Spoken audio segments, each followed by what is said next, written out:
주님께서 여러분과 함께 요한이 전한 거룩한 복음입니다.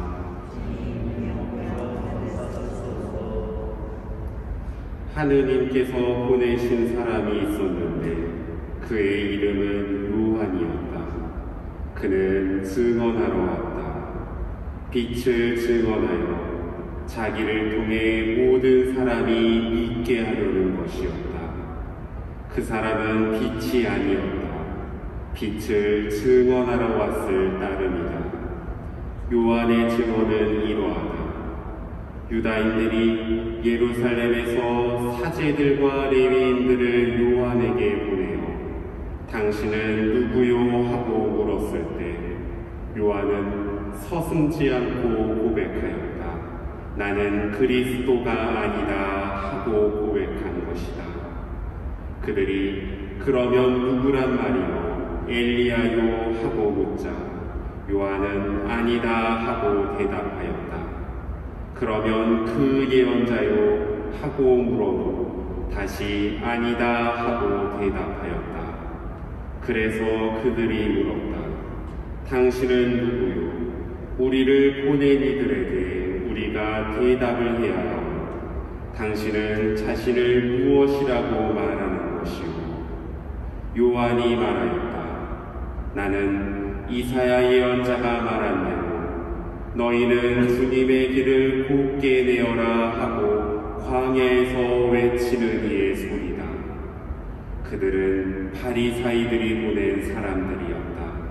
이들이 요한에게 물었다.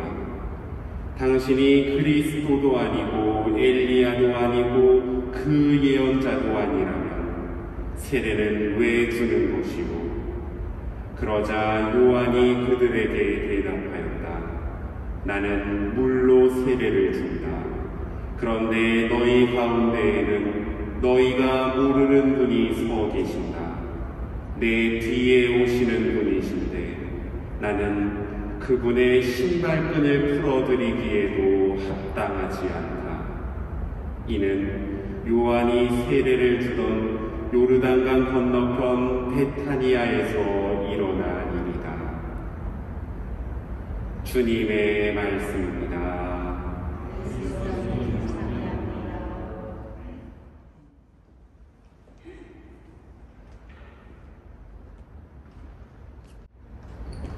선배 예수님, 이렇게 미사를 드리는 경우가 생기네요. 네.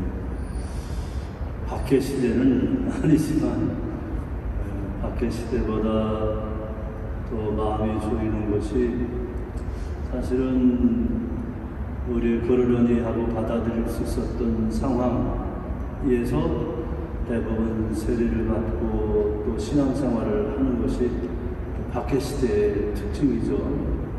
죽을 각오를 하고 세례를 받았죠.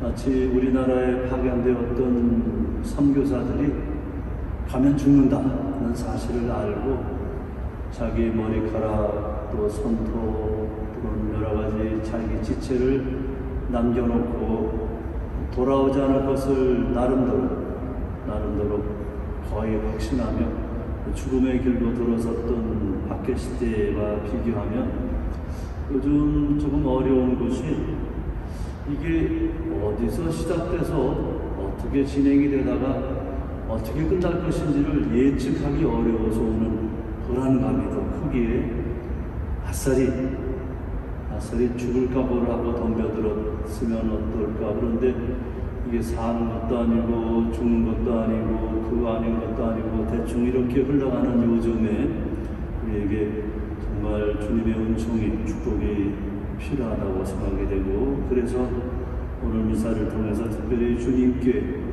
우리에게 더 큰 믿음, 또 확고한 신앙, 그리고 하나님께서 역사하시고 완성을 하시는 모든 것에 대한 열절한 사랑을 허락해 주시기를 청하며 함께 잠시 묵상해 봅니다. 마침 우리 본당은 주님의 특별한 은총이어서 그런지 요즘 창세기를 지난 2주에 걸쳐서 마감했죠. 어제 창세기 50장을 다 읽어서 이제 마감했고, 오늘은 탈출기, 옛날엔 출애굽이라고 했던 탈출기를 이제 읽기 시작해서 이제 모세라는 아이가 어떻게 태어난지에 대한 이야기를 이제 성경에서 전해지고 있는 그런 대목을 읽고 있죠. 저희 어렸을 때는 성경이 사실은 특별한 사람에게만 읽혀지는 것이었고, 또 한글로 된 것이 있다 하더라도 함부로 구하기 어려웠던 그런 시대에 구세사라고 하는 책이 한 권 있어서 성경, 구약 성경의 대부분을 이렇게 한 권의 책으로 볼 수 있는 그런 특별한 은총이 있었죠. 그럴 때 저 어린 마음에도 잊지 못했던 대목이 바로 요즘 읽고 있는 그런 대목입니다. 다른 대목은 잘 기억이 안 나는데 특히 요셉. 그래요. 요셉이란 아이는 야곱이 형 에사우를 무서워 도망갔다가, 여러분 창세기 읽으면서 에사우와 야곱에게 물으면 안 되죠, 그죠? 읽으면 다 나오는 얘기인데, 근데 이제 야곱이 여차저차해서 하여튼 구절 속에 어떻게 해서 장가를 많이 들고 아이가 12이나 얻게 되잖아요. 물론 이제 요셉이 살아있을 때는 아마 마지막 아들이었을 텐데, 요셉이 팔려가기 전에는 마지막 살아있을 그런 아이였을 텐데, 막내죠, 요셉이.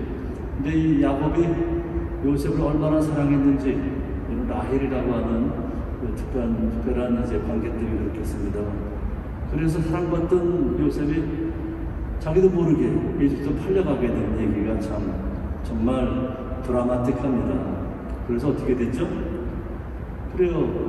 경비병 집에서 지낸 바람에 잘 지냈는데 또 여차저차 해가지고서 감옥에 갇혔다가 거기서 또 나름대로 살아있다가 거기서 또 빵 만드는 또는 포도주 만드는 이집트의 그 파라오의 그 시종장들을 만나는 바람에 꿈 해석해주고, 그러다가 이제 나중에는 파라오의 꿈도 해석해주는 바람에 나중에 파라오 위에 아무도 없고 파라오 밑에 요셉 위에 파라오 위에는 아무도 없고 오로지 요셉 밑에는 모든 사람이 있는 그런 나름대로 권력자가 되죠. 그렇게 해서 이제 나중에 형제들을 만나는 이야기. 요셉 심정이 어땠을까 생각하면 글쎄요, 요즘 같은 일이라고 생각할 수 있겠습니다. 그래, 요셉이 태어나서 아버지 어머니의 사랑을 듬뿍 받다가 형제들의 미움을 받고, 그래서 팔려가서 나중에 고통을 당했을 때, 고난을 갖고 있었을 때 어떤 생각을 했을까? 도대체 자기 인생의 미래를 꿈꿀 수 있었을까? 그랬는데 이제 나중에 이집트에서 형제들을 만나고 형제들과 함께 이제 아버지를 이제 모시고 오겠구만은 마지막 단건 이렇게 얘기하죠. 형님들 너무 죄책감 갖지 마세요. 형님들을 통해서 저를 이집트 보낸 것은 하느님께서 미리 우리 형제들을 아버지와 함께 이집트로 데려오시기 위한 하느님의 섭리였습니다 하는 그런 말을 해주죠. 그래서 형제들은 여차저차 했지만 하여튼 나름대로 하느님의 역사하심의 손길이었음을 알아듣도록 하고 해서 다시 파야하는 그런 대목이 정말 마음에 와닿습니다. 또 있죠. 파라오가 이스라엘 자녀들이 번성하는 것을 보고 모든 아들들을 다 죽여버리려고 했을 때, 그래 어떻게 해서 살아남은 모세가 이제 이스라엘 백성을 구원하는 하느님의 예언자, 선지자, 하느님의 재관이 되는 그런 모습을 이제 보게 될 텐데, 이것도 또 우리에게 큰 도움이 아닌가 생각합니다. 어떤 의미에서 주님께서 섭리하신다, 주님께서 알아서 역사하신다라고 하는 이 강한 한 가지 믿음, 하느님이 시작하셨으니 하려니 알아서 완성하실 것이라고 하는 이 확고한 믿음, 이 믿음이 요즘 우리에게 특별히 필요하지 않은지 생각합니다. 그리고 오늘 우리가 들은 독서복음은 사실 이제 곧 오실 예수 그리스도 그분께 대한 기대 때문에 어떠한 경우에 있든 어떠한 처지에 처했든 그가 어떤 생각을 하든 모두 기뻐하며 즐거워하여 우리를 구원하실 구세주께서 곧 오신다라고 하는 복음 선포를 다시 한번 마음에 새기면서 주님께서 우리에게 섭리하셔서 이 암담한 세상 세월 속에 우리에게 확고한 믿음, 나름대로 길을 밝혀주시는 명백한 길이 되셔서 우리의 삶이 나름대로 주님의 축복 속에 함께하는 삶임을 다시 확인하는 그런 기회가 됐으면 좋겠습니다. 오늘 또 마침 루시아 성령 축일이네요. 루시아, 말 그대로 루치아, 빛이시죠. 그래요. 깜깜한 어두운 밤 속에 빛이 있으므로 우리가 가야 할 길을 알게 되고 또 어디로 가야 할지를 나름대로 찾게 되는 루치아 성령 축일을 맞이해서 우리 루시아 성령께서 우리에게도 신앙의 삶을 올바로 살아갈 수 있도록 우리 길을 밝혀주시기를 바라는 마음으로 함께 기도해야 되겠습니다. 이제 곧 주님 오시고 이제 곧 주님께 역사하셔서 새로운 새날이 밝아올 것이라는 생각을 확고하게 하며 주님의 축복에 미리 감사하며 기쁜 마음으로 이 대림 3주간 마무리하고 대림 4주일을 맞이하고 성탄을 맞이하는 우리에게 주님의 더욱 크신 축복이 함께 하시기를 우리 함께 기도합시다.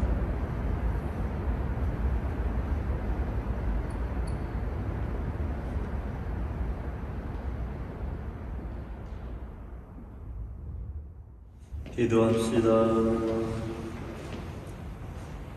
주님께서는 인자하시니 이 성사의 힘으로 저희 죄를 깨끗이 씻어주시어 다가오는 성탄 축제를 준비하게 하소서. 우리 주 그리스도를 통하여 비나이다. 잠깐 앉으시죠. 그래요. 코로나19로 인한 사회적 거리두기가 2.5단계 상향됨에 따라 우리 본당에서는 신자와 함께하는 미사가 중지됐습니다. 그래서 사제와 수도자만 참여하는 미사로 매일 봉헌하는데 월요일부터 토요일까지는 오전 10시에 주일날에는 오전 11시에 미사를 봉헌하고요. 11일 계획된 유아세례, 또 판공성사, 또 처정성체, 그리고 세례식도 나름대로 연기를 해야 될 것 같습니다.